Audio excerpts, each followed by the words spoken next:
High, আমি বাঙালি বউ। দৈনিক সংসারে যা রান্না হয় তারই কিছু ভিডিও নিয়ে চলে এসেছি। তো এখানে প্রথমেই করে নেব সকালের মুড়ি খাওয়ার তরকারি। তো আজকে করব ডাল সেদ্ধ, পেঁপে দিয়ে আলু দিয়ে।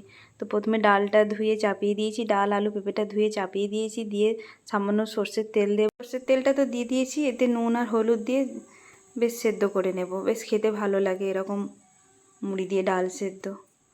তো এটা চাপিয়ে দিয়ে, মুসুর ডাল তো বেশি সিটি দিতে লাগে না, বেশ দুটো সিটি দিয়ে নামিয়ে দিলাম। আর ওই দিকের গ্যাসে তো ভাত চাপিয়েই দিয়েছি। তো এইদিকে ননস্টিকের কড়াটা চাপিয়ে দিয়েছি, তাতে কিছুটা সর্ষের তেল দিয়ে আমি বেগুনটা আগে ভেজে নেব।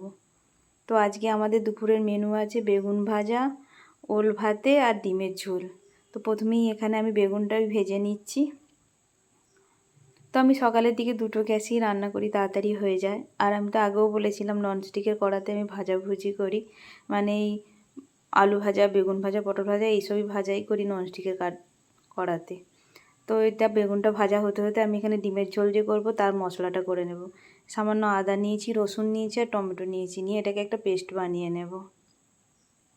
তো আমার মশলাটাও বাটা হয়ে গেল, এখানে বেগুনটাও ভাজা হয়ে গেছে। তো আমি কড়াইটা নামিয়ে রেখে দিয়ে এখানে ডিমটা সেদ্ধ করে নেবো। তো আমাদের বাড়িতে আমরা 4 জন মানুষ, কিন্তু 4 রকমভাবে খাই।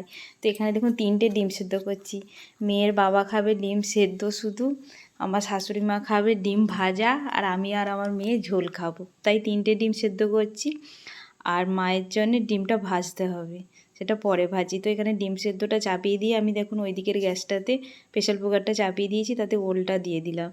দিয়ে ওলটা মানে সেদ্ধ করে নেব। ওল ভাতেতে আমি ভাতে তো ওল দেওয়া যায় না, কেননা ওলের কষটা ভাতটা পুরো কালো হয়ে যাবে, তাই ওলটা আলাদা করেই সেদ্ধ করতে হয়।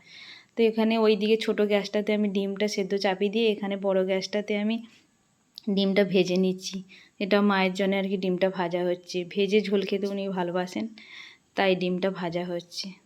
তো ডিমটা বেশি বড় করে ভাজিনি, ছোটো করেই ভেজেছি, যেহেতু ঝোলে দেব। তো ওই কড়াতেই সামান্য অল্প তেল ছিল, আমি আলুগুলো ভেজে নেব ডিমের ঝোলের।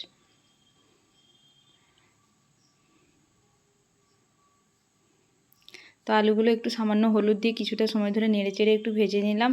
তো ডিমটা সেদ্ধ হতে হতে আমি এইদিকে মানে এইগুলো রেডি করে নিলাম, তাহলে ডিমের ঝোলটা তাড়াতাড়ি হয়ে যাবে।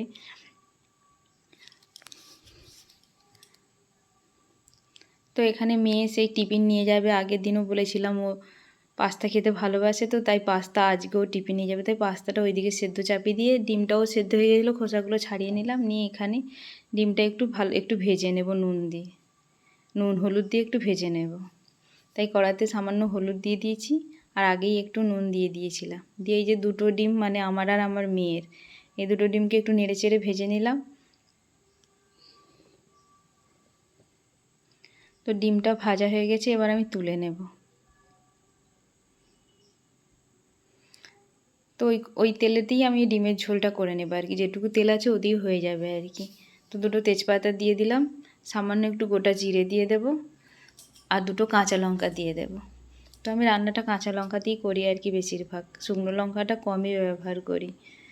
তো দিয়ে দিলাম, দিয়ে পেঁয়াজগুলো তো কুচিয়ে রেখেছিলাম আগে থেকে, ওটা দিয়ে দেবো। দিয়ে পেঁয়াজটা বেশ নেড়েচেড়ে কিছুটা সময় ধরে ভেজে নিতে হবে, কেন পেঁয়াজ তো ভেজেই রান্নাটা করতে হবে, না হলে ভালো লাগে না খেতে। তাই পেঁয়াজটাই বেশ কিছুটা সময় ধরে নেড়েচেড়ে ভেজে নিলাম।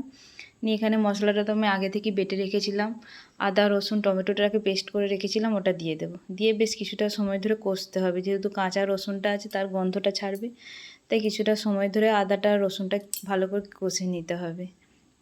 তো ওই দিকের পাস্তাটাও আমার সেদ্ধ হয়ে গেছে।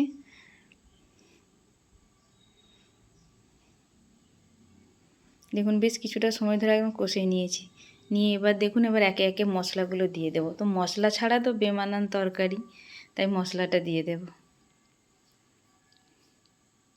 জিরে গুঁড়ো, হলুদ গুঁড়ো, লঙ্কা গুঁড়ো তো দিতেই হবে, আর নুন তো একদম দিতেই হবে। এই যে ফার্স্টেই নুনটা দিয়ে দিলাম, নুন ছাড়া তো তরকারির কোনো স্বাদই পাওয়া যাবে না, তাই নুনটাই ফার্স্টে দিয়ে দিলাম। দিয়ে এই যে সামান্য একটু লঙ্কা গুঁড়ো দেব, জিরে গুঁড়ো, এই হলুদ গুঁড়ো দিয়ে দিলাম। দিয়ে একটু কাশ্মীরি মির্চা দেবো, যাতে কালারটা ভালো হয়। নেড়ে চেড়ে একদম মশলাটাকে আর একটু কিছুটা সময় ধরে একটু কষে নেব। দেখুন মশলা থেকে তেল ছেড়েই গেছে, আর একটু নেড়ে চেড়ে কষে নেব।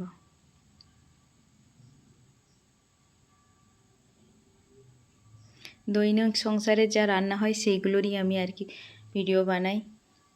তো বন্ধুরা ভালো লাগলে পাশে থেকো, আর একটা করে লাইক দিতে কিন্তু ভুলো না, আর পুরো ভিডিওটা দেখো।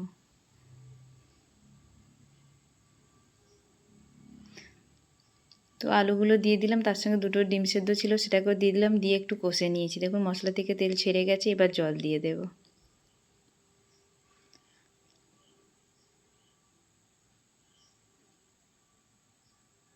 জলটা দিয়ে তো ডিমটা আগে থেকেই মায়ের জন্য ভেজে রেখেছিলাম, ওটা দিয়ে দেবো। দিয়ে ঢাকনাটা দিয়ে বেশ কিছুটা সময় ধরে ফুটিয়ে নেব, যাতে আলুগুলো সেদ্ধ হয়ে যায় ভালোভাবে।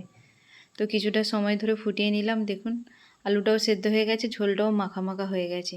তো সামান্য একটু গরম মশলা দিয়ে নামিয়ে নেব। তো কেমন লাগলো আজকের আমার ভিডিওগুলো তো একটা কমেন্ট করো বন্ধুরা। তো আবার চলে আসবো কোনো নতুন রেসিপি নিয়ে। টাটা বন্ধুরা, সবাই ভালো থেকো, সুস্থ থেকো, আর প্লিজ আমার ভিডিওটা একটু দেখো সবাই।